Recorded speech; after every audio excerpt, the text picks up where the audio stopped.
赤人，你快过来，再走近一点。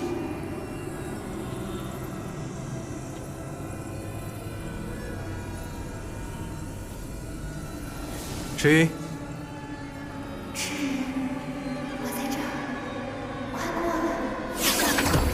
赤人，那是13楼的摄魂会，靠蛊惑人心来向客人开价。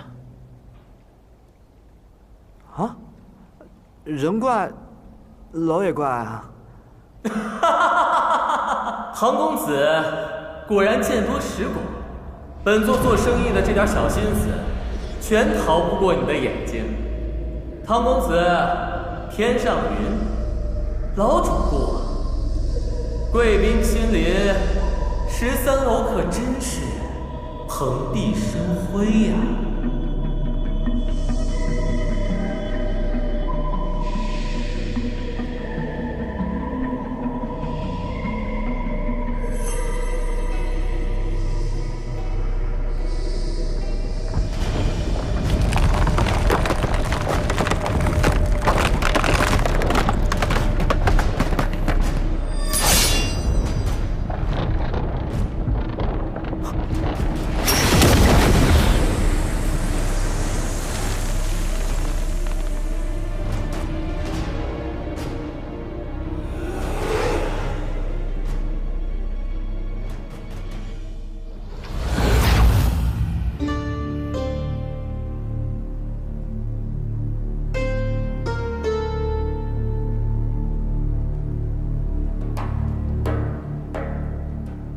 自上次一别，楼主这爱吓唬人的性格还是没变。说到上次，天上云没在与不换楼交换消息，是否找到了尊夫人白素车？不如你尽快解了与唐公子的契约，为13楼效力，如何啊？唐公子，日前之事，不换楼损失惨重，公子前来可是给本座销账的？或许这份账单应该寄给风流殿。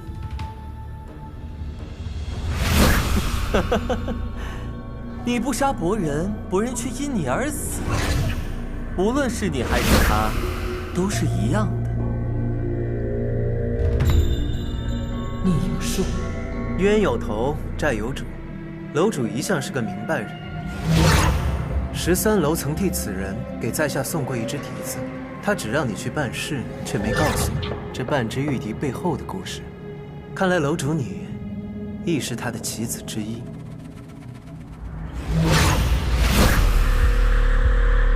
唐公子，4年前你死过，所以断笛不能复接，人死却能复生，这其中的秘密。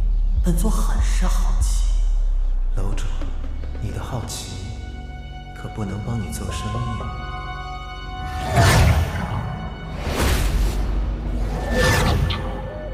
公子既是来做生意的，何事相求？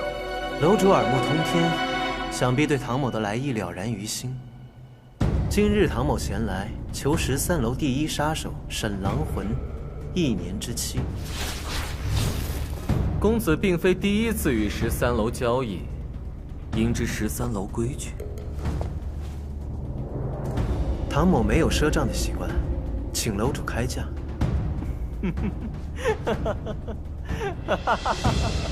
唐国立，小心些，他吃人都不吐骨头。万一本座想要的是你呢？这便难了。唐某自觉比沈狼魂贵一些，要不楼主补个差价？真遗憾，本座有意，公子无心。想要沈狼魂，公子亲自上楼来找吧。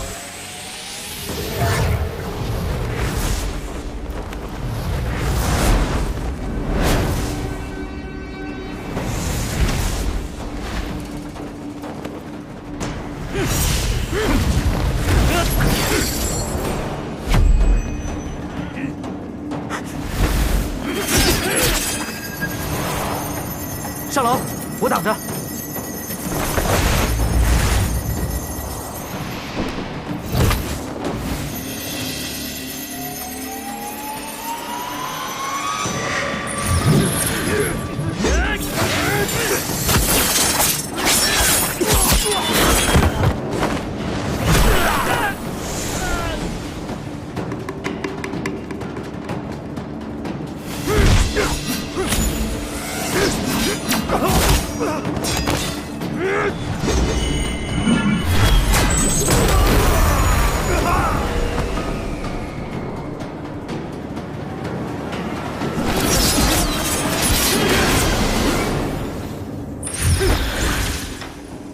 逆术，赤云，你长高了。什么？什么鬼东西啊！唐古力，你能不能好好说话？唐公子，4年前刘演将你割喉扔进水井里，没有人在这种情况下还能活。可你如今不仅好端端的活着站在这里，还在江湖上搅起了万丈波澜。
唐公子，你不死的秘密是源于你的躯体，还是你所修炼的功法？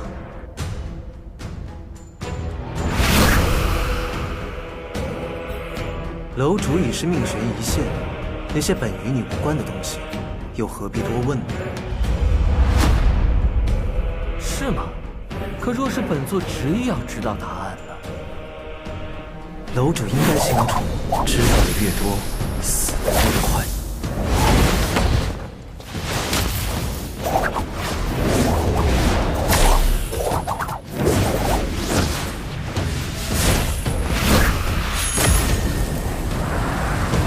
楼主就这点能耐，这样的本事，可听不起唐某的秘密。本座耗尽心血所造的楼，你还未窥见一半。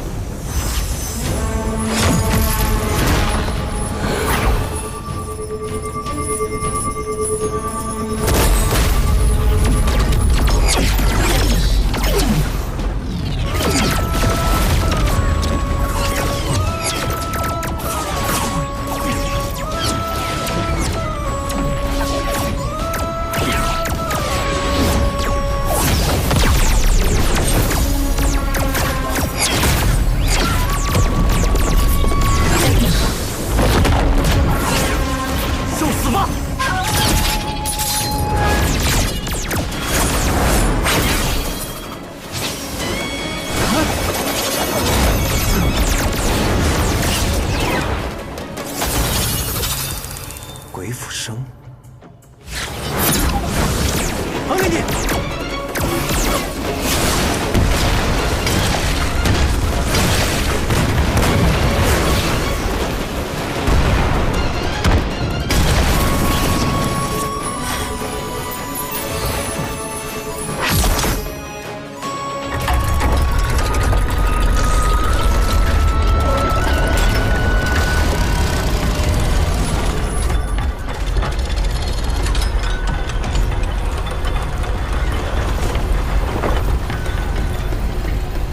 原来落魄13楼的机关是出自天下第一演术师鬼斧生之手。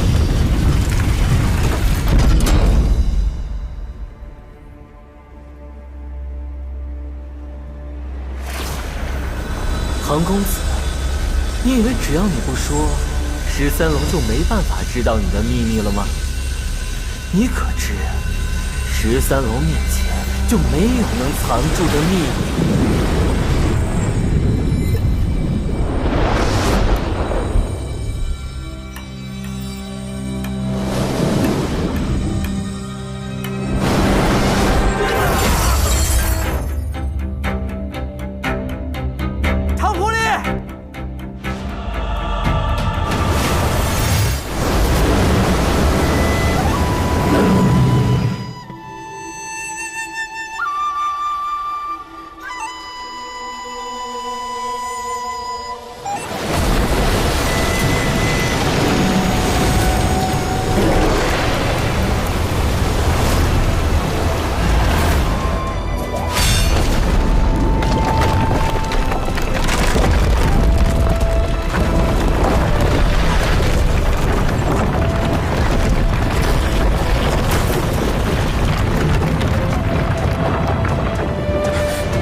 唐公子，你武功果然了得，可本座最心驰神往的那一击，还未瞧见呢。楼主又何必执着？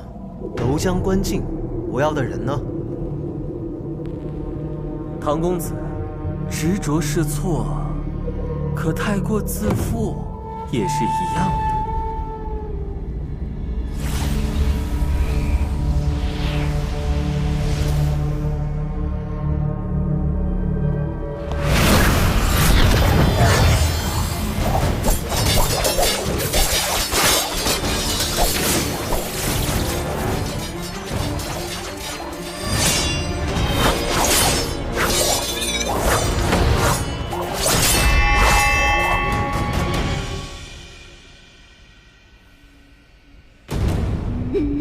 终于来了，沈狼魂。唐公子出手总是侧身避让，旋身之际，气脉分明有致。你腹部有伤，且时日不短，无法疗愈。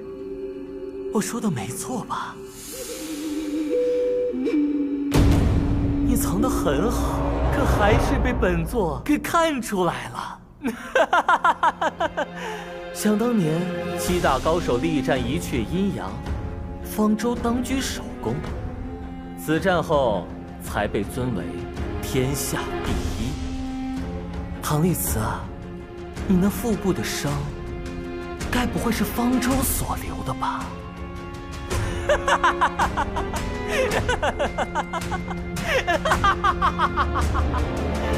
沈狼魂，攻他救急。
这是？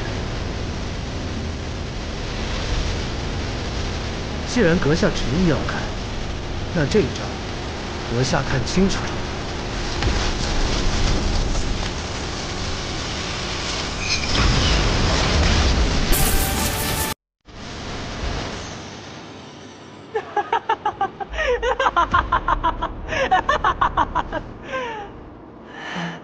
我知道了，我知道了，你与他一样。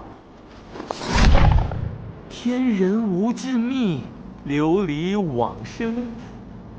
也只有往生谱，能够生生运化不息，让你重伤痊愈，死而复生。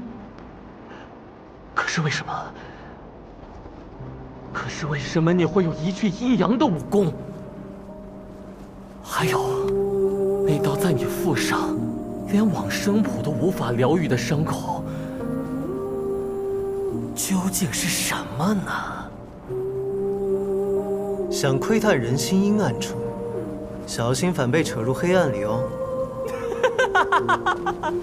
唐丽子，你斗的本座好开心。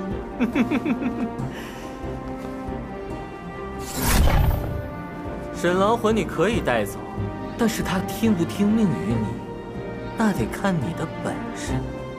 哦，不是付钱买命，人钱两清。13楼何时又多了一条新规矩？那从来不是落魄13楼的规矩，而是4年前沈狼魂自己定下的规矩。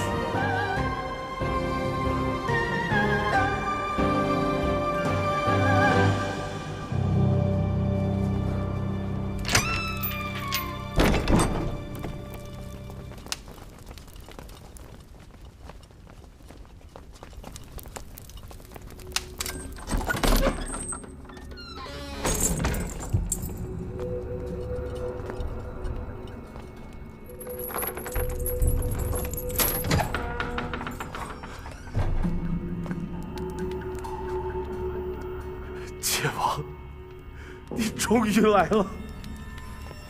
若不是剑王亲自出面，我肯定就要被中原剑会的那个小丫头骗子带走了。我不求剑王再给我什么，只求剑王与我出城，让我到乡下做一个普通的乡野村民。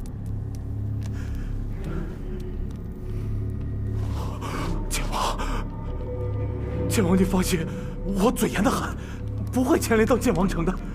你卖药给我的事，我也是只字未提啊。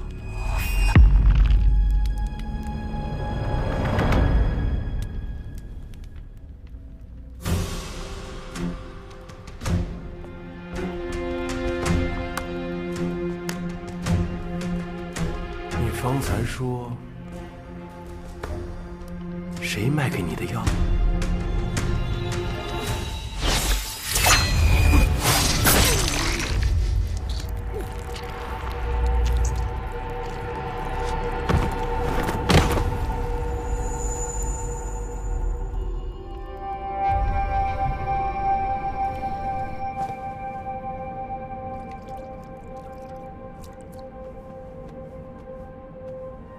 剑王乏了，妾身要为他舒缓经络。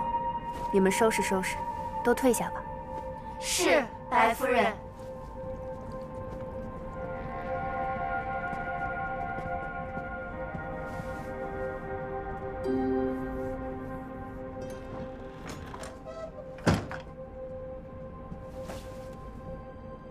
剑王方才非智者所为，此事原可做得更漂亮些。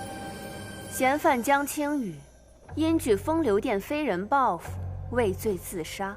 可剑王这冲动一剑，便白白断了这个路子。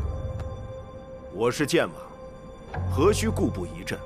我说他是畏罪自杀，他便是畏罪自杀，何人胆敢质疑？剑王好气魄，看来风流殿派我来辅佐剑王，是多此一举了。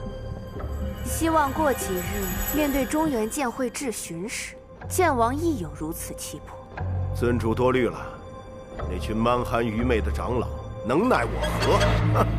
那在雁门堡接下剑王一剑的唐丽慈呢？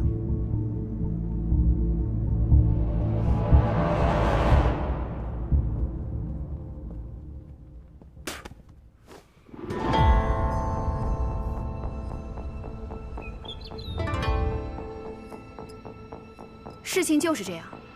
之后，于剑王便带人离开了。弟子以为，星轨九星丸一案必定与剑王城有关，请师父严查。一派胡言！你知道于剑王是什么人吗？自300年前于家先祖创立飞黄山庄以来，10代剑王威名赫赫，号称天下剑祖。更有剑皇于玄清10年前在天都峰与方贤主等高手一同围剿一阙阴阳，实为当世典范。你现在竟然指责于剑王勾结风流店贩卖星轨九星丸？蒋剑主，江青羽前脚刚被擒拿，于剑王后脚知道，哪会有这么灵通的消息？要怀疑，也该先怀疑那个唐丽慈。你说黑衣琵琶客伪装成唐丽慈，意在勾起周地楼旋案。可诸位可曾想过，那黑衣琵琶客若是没有切实关联的话，又怎能搅起那么多事？现在终于有人把线索送上门了，你不去追踪他，来查明方贤主的死因，还被他牵着鼻子走。没错，此人躲躲藏藏4年，一出现就惹出这么多事。冉青派被灭门，亦有人云唐丽慈就是幕后真凶，这明显是栽赃。要知道，冉青派出事的时候，我与唐丽慈同在雁门堡，他们这么拙劣的故伎重演，难道你们看不出来？要知道，灭门冉青派的是一红衣女子，你在雁门堡的时候有见到过她吗？唐丽慈想要作恶，何须亲自出手？说不定那黑衣琵琶客也是他的共谋。春儿，你江湖经历尚浅，知人知面不知心。于剑王罔顾剑慧将人带走，剑慧却只找唐丽慈。对于剑王，竟是连问都不敢问吗？既然剑慧如此欺软怕硬，我把人交给于弃府，不正帮了你们？你这是才当了个善丰堂堂主，就已经把剑慧、把我们这些剑主都不放在眼里了吗？为了一个外人唐丽慈，竟然和我们来辩论。我早就说过，他太年轻，不堪大任。下九流出身，更是短浅。2剑主，好端端的干嘛扯到3剑主啊？人家以前当过屠夫，也碍着你了。我可没这么说啊。那你教训春儿，有事说事就好了，说什么下九流？哎呀，诸位不要被晚辈看笑话了。剑王也是剑会中人嘛，这审理雁门一案，并无不妥。春儿，你先下去。哼，这，放心，这里交给师傅。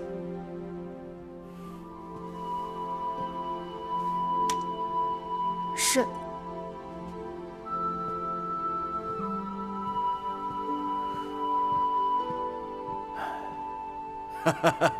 春儿年幼啊，说话有失分寸。邵某在此替他向诸位师叔赔个不是。邵剑主言重了。请坐，请坐，请坐啊。咱们中原剑会，承先时江南风以太阿剑相托，这代管江湖之事，自当小心谨慎，勿枉勿纵。郝文侯灭门，雁门邪丸流毒，再到冉青派被屠，还有这背后的风流殿，都需查证，否则岂不是辜负了天下群雄的信任？邵剑主，那您有何安排？马上便是于家木剑节了，天下英豪将齐聚飞凤山，星轨九星丸一事，就看于剑王届时会给天下一个怎样的交代。雁门骤逢变故，江门主必然伤心。我亲笔书信一封，老六，便由你去一趟雁门代为慰问。至于那个唐丽慈，此人神秘古怪，我会再找个恰当的人选调查。谨遵剑主安排。池大哥，这炭火都加了2轮了，你的鱼马上他就……唐狐狸，你什么意思啊？你是在怪我钓不上鱼吗？不过是嗓子不舒服，天上云过于敏感了。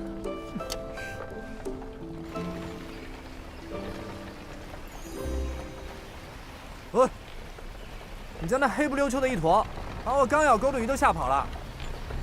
里边那个游手好闲的家伙可是你的新主子，要是把他饿死了，你这可算是主。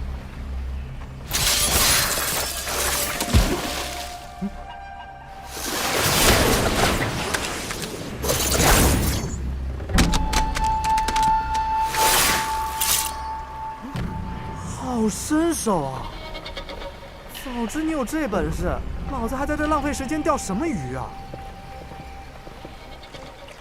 ！1、2、3，只有3条鱼，还差1条。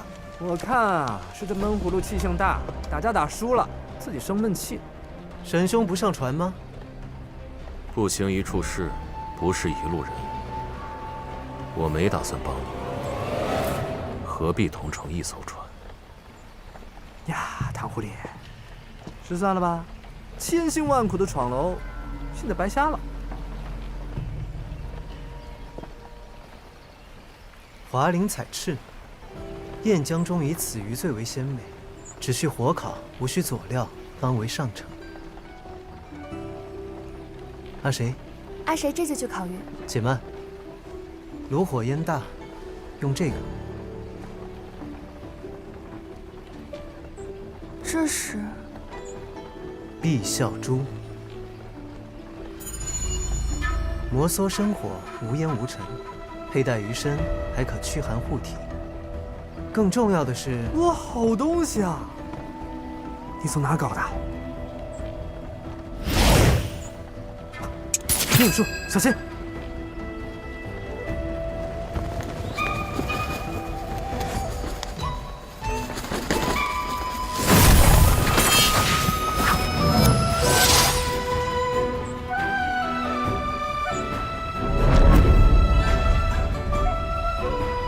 沈兄，我不是要你杀人，而是要你找人。你要我进剑王城？我要你收下碧啸珠。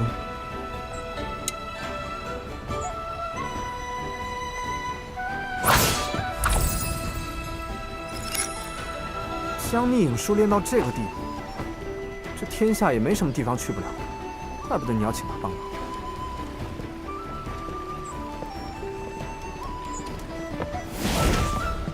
你说他早说要钱嘛，弄那么大麻烦干嘛？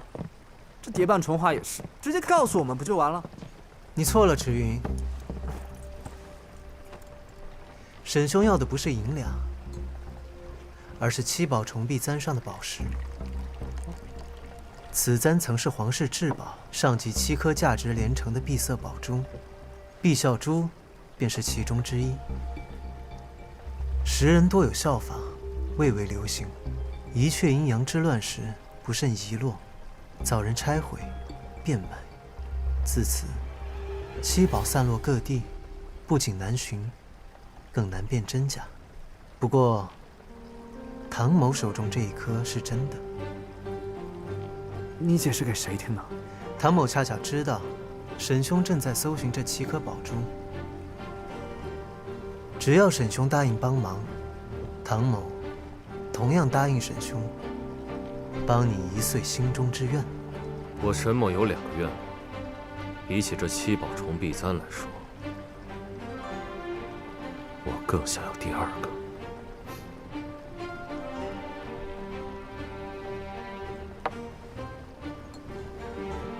只要沈兄应我，唐某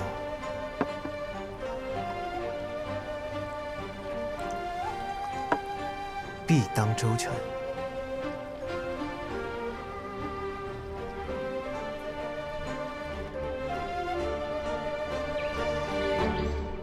很久以前我就想问先生了，这山洞里既然伸手不见五指，那你为什么还要闭着眼睛呢？睁开眼，就会忍不住想看。越在黑暗之中，越想找寻光明。你说的有理。那你怎么不点灯啊？万一有客人来了，这点了灯，还是要闭上眼。那为什么要点灯呢？无法反驳。那么，先生对剑会为您准备的房间又有什么不满之处啊？为何一定要住在山上呢？那里人多。先生救众生却不喜众生，当真慈悲。好了，废话不说了，我有钥匙。你我追查新鬼九心丸一案，每查到线索，总是中途折断。这回啊，我又有新线索了。这是我徒儿中春纪在追查郝府血案时所牵连出来的。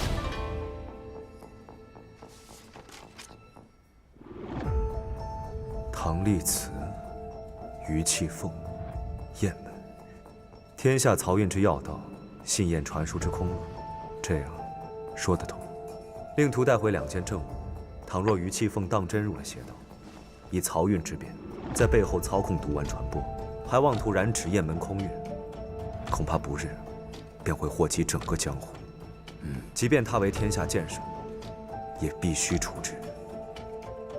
不过没有证据，就不能抓人。这剑王城对江湖掌控很深呐，泰山周边5门18派皆以于气凤马首是瞻。此番若想查证，恐怕困难重重啊。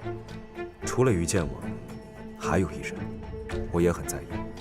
唐立慈，正是。周地楼方舟之死，恐与他脱不了干系。先生的顾虑我心中有数。此回2件案子皆是春儿在他的指引下侦破的，但在同一时间，却有人见着他沿路杀人。据说，此人武功惊人，高深莫测。看来，少剑主对他颇为欣赏。我不否认，我欣赏其才智，但他究竟是正是邪，我却也说不准。我怀疑他以涉事之人的性命作为算计，引出幕后主使。不换楼之铺排，惊险重重。纵然此人不做恶事，也非好人。我会去剑王城走一趟。先生尽管去探虚实，但他的命恐怕不能交到江湖人手上。少剑主忘了，我非江湖人。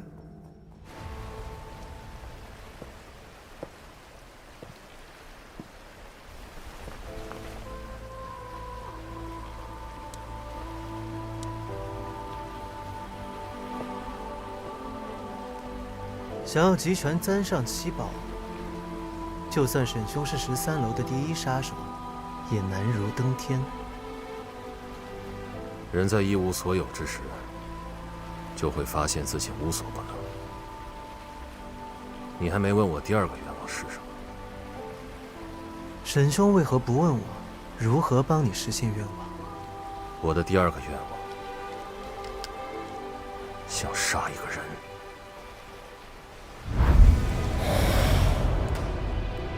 是楼主要他，与13楼无关，我的私事。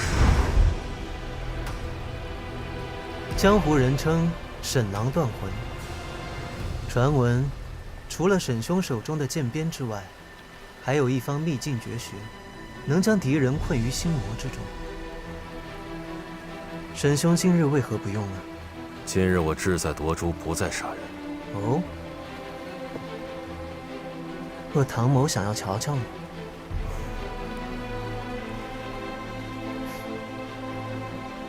若是唐某没猜错的话，沈兄要杀的那个人，可是身负往生谱的高手。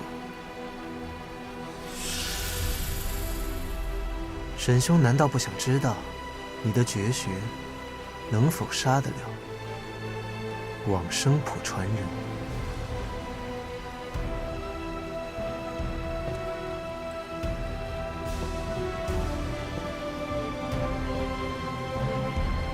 那你可要小心了。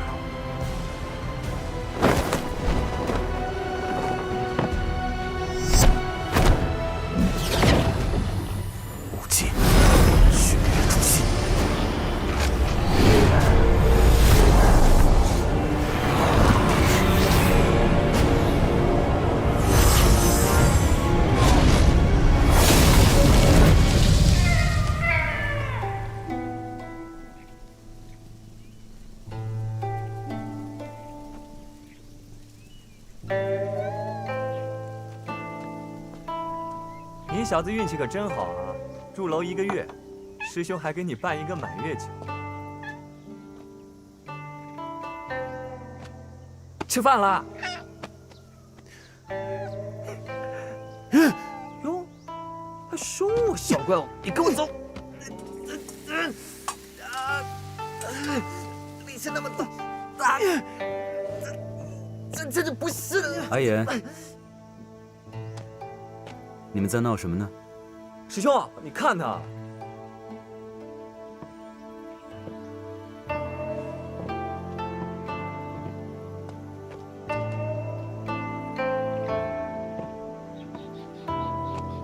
怎么样？这个月还住得习惯吗？还是不肯说话？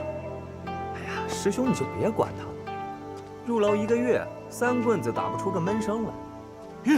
哎，好了，来，上桌吧。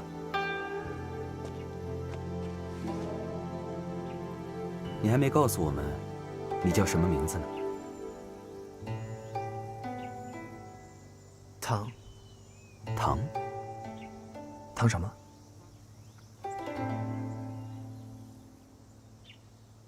难道是忘了？那看来还得先帮你取个名字才好。阿言，你有什么好想法？我想想啊，唐哑巴，唐门生，糖醋排骨，那可不行，那我岂不是每次叫他我都会饿？糖葫芦，又是蠢的。小夫，你带偏我了。阿吉班尔，唐家。阿吉班尔，唐家。这是古老的梵文吧？你们聊什么呢？我怎么听不懂？我们在说，我想先教他识字，然后教他本门武功，成为我周地楼的弟子。不知你是否愿意？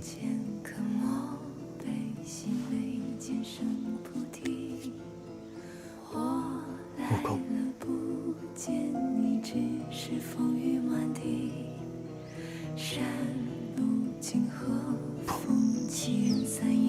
不学武功，不会。你内力深厚，出手快准狠，说不会武功，谁信呢？而且，我跟阿野一样，都还想要一个师弟。我才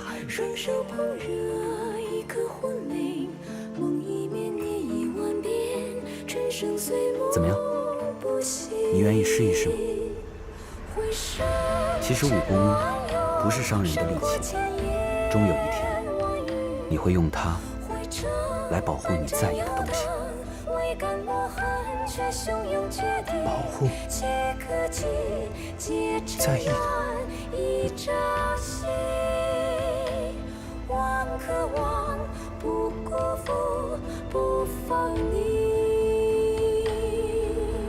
听雨的声音在耳畔呢喃不停，梦中千载逢无力，断行旧日词，那就叫你唐立辞吧。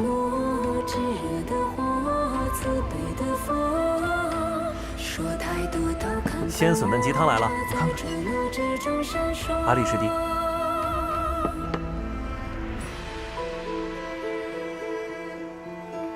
来。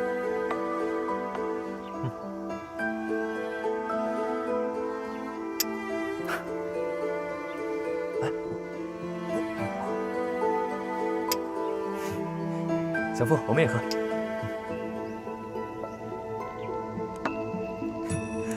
我来倒酒，来。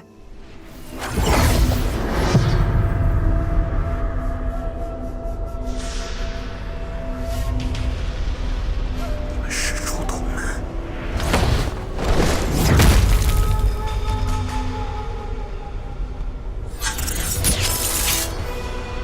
逆影杀，浮光若梦。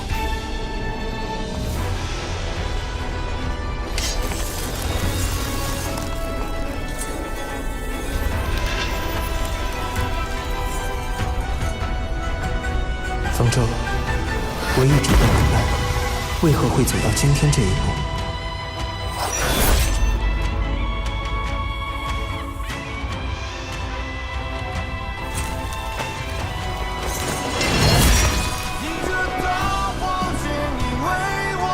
唐丽慈，我恨不得将你千刀万剐！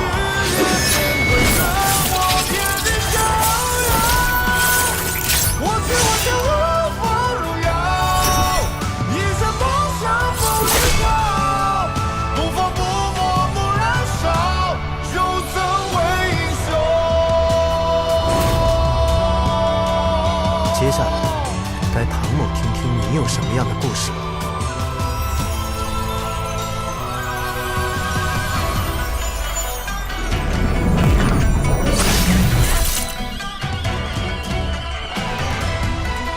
他不复制我的功法。经着大荒间，因为我独自狂笑，手握日月乾坤人。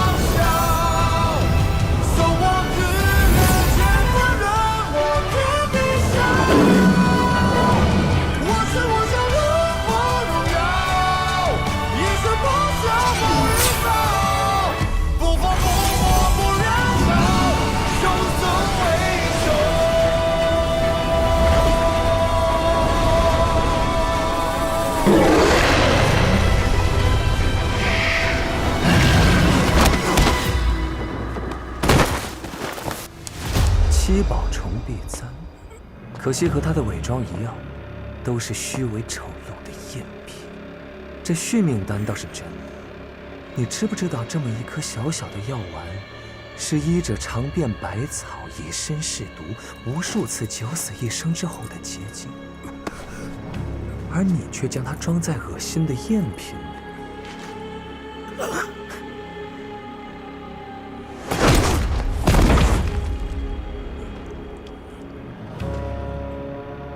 你这样的人，可配不上续命丹。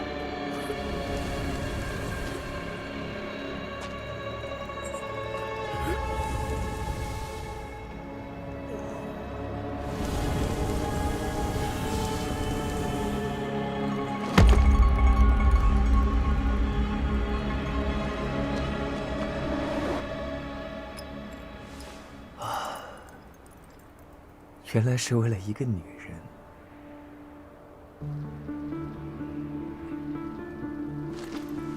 你的眼睛又无辜又倔强，真是越看越让我想起的。我改主意了。我认识一个人，他和你有些相似，看上去真诚又无辜。他就是用这些得到了你的信任，然后露出蛇蝎真容，毫不留情地夺走了你的至亲挚友，毁了你的一切。就好比今日我们萍水相逢，素不相识，我却这样待你，如此算不算恶？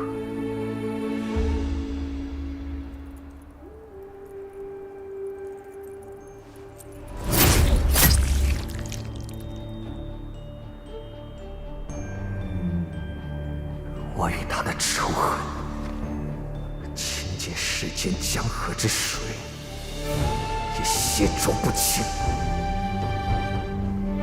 阿言。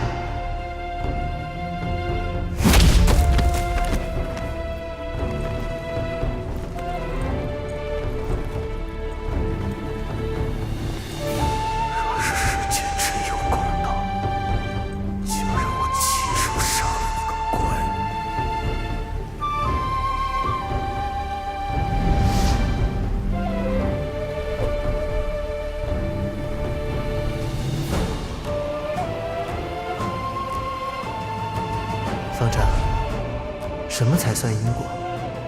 作者为因，受者为果。若有人因我而杀人，有无辜因我而受害，这算不算是我的因果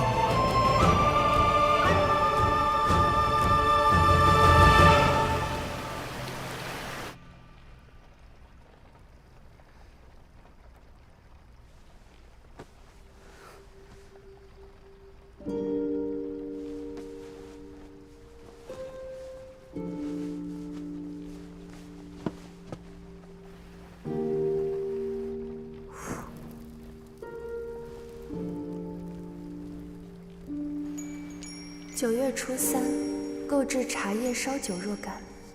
9月15，9月15是义父的武器。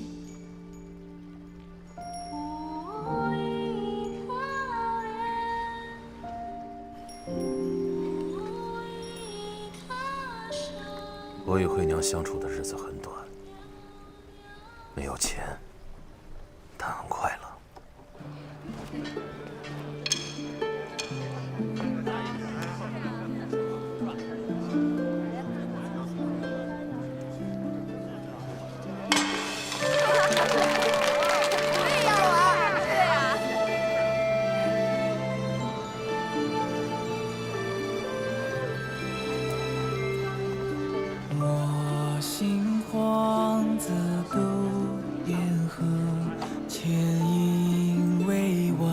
这个是不是更好看？你喜欢就好。慧娘患有绝症，为了救她，我加入了13楼。慧娘，慧娘，蝶坂春华开出的条件，5年内不得与慧娘相见。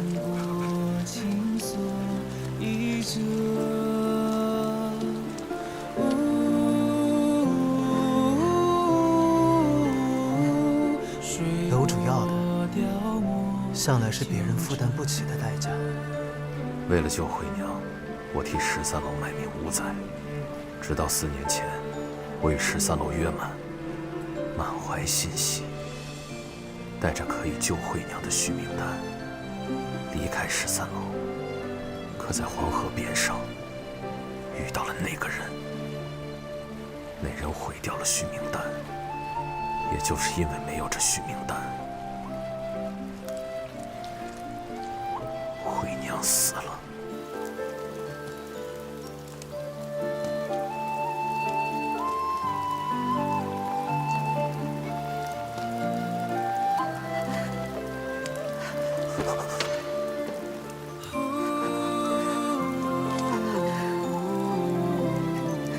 真的是你，你回来了。是我回来了。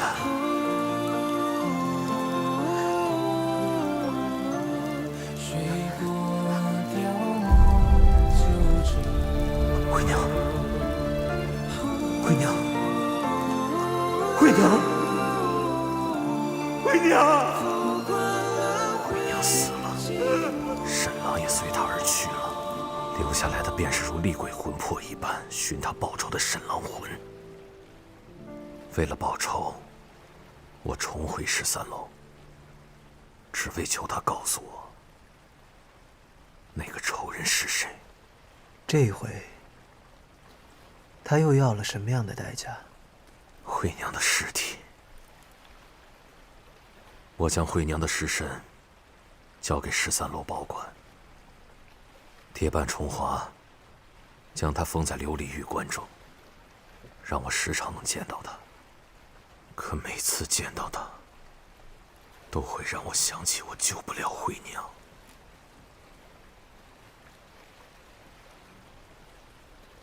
我认得出你的武功与她相同。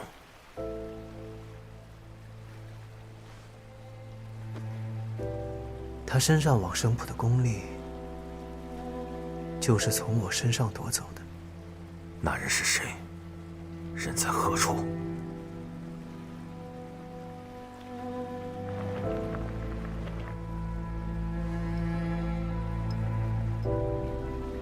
从前，他名叫刘琰，是我的朋友。如今，他是风流殿之主，亦是我的仇人。他这4年在哪儿做过什么，我不在乎。不过接下来，他只会出现在剑王城。所以那个黑衣琵琶客就是刘琰，这些事你为什么不肯告诉我？因为你不需要知道，刘琰并不是你的仇人。所以这4年你上天入地的想要找到他，是为了治你那治不好的旧疾。找到刘琰，夺回全部的往生浦功力，才可自救。刘琰与你都会阴杀功，都会往生浦。那方贤主的死，也是刘琰做的，对不对？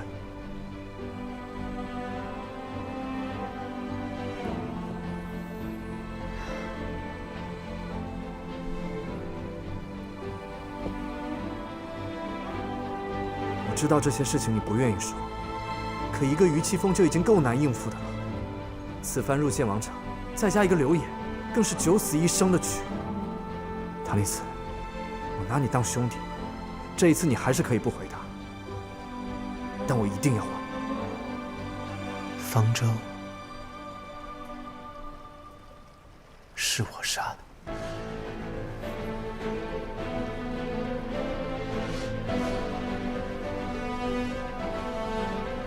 不可能！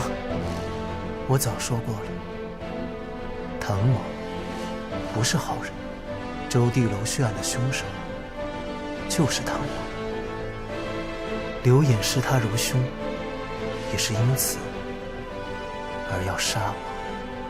这里边一定另有隐情，对不对？你是我兄弟，我清楚你的为人，你不是一个会滥杀无辜的人。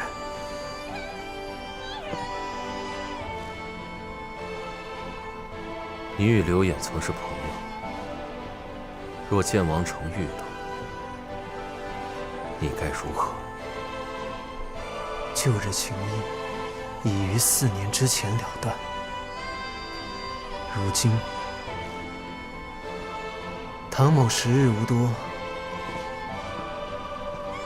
就算是为了自救，也该到我讨债的时候。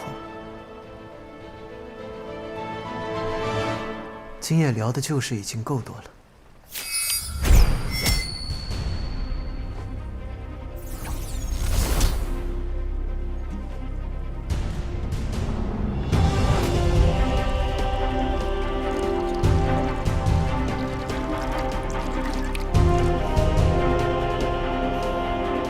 沈兄，英雄配好酒。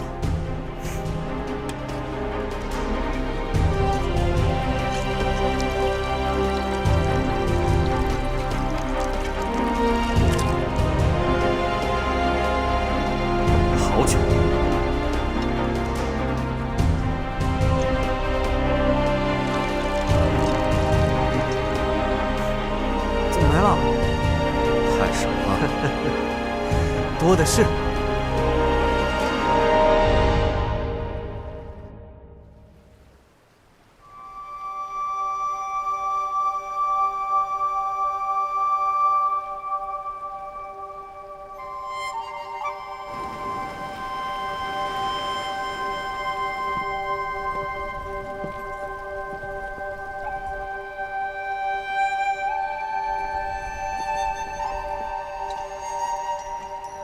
你神色不对啊。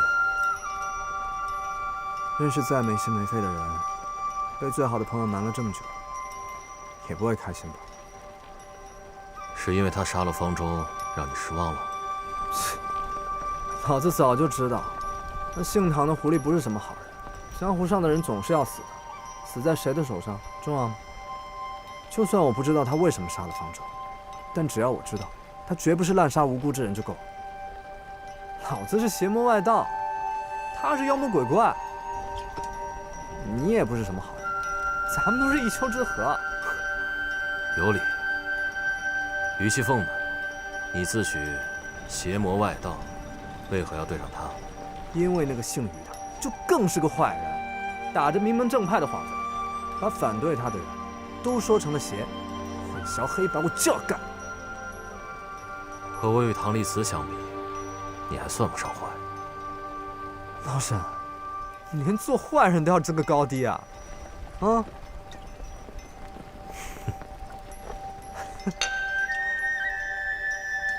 不过他为什么总在看那本《三字经》啊？你不是第一个问这个问题的了。其实我也不知道。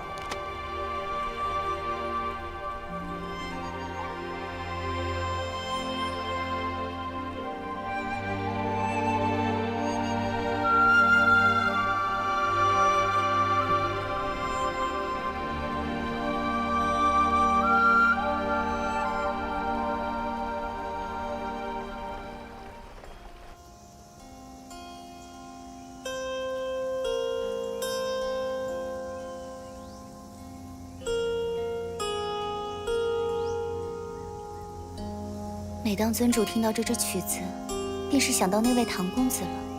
小红学得可还好？小红，你有恨过一个人吗？当然有过，人活在世上，怎么可能没恨过谁？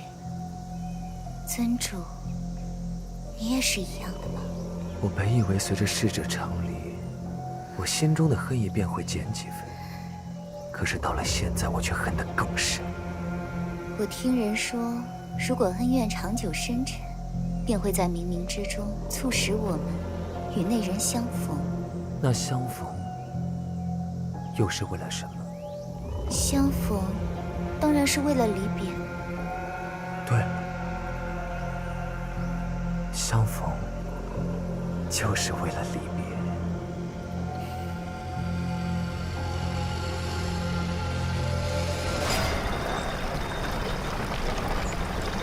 前面就是剑王城了。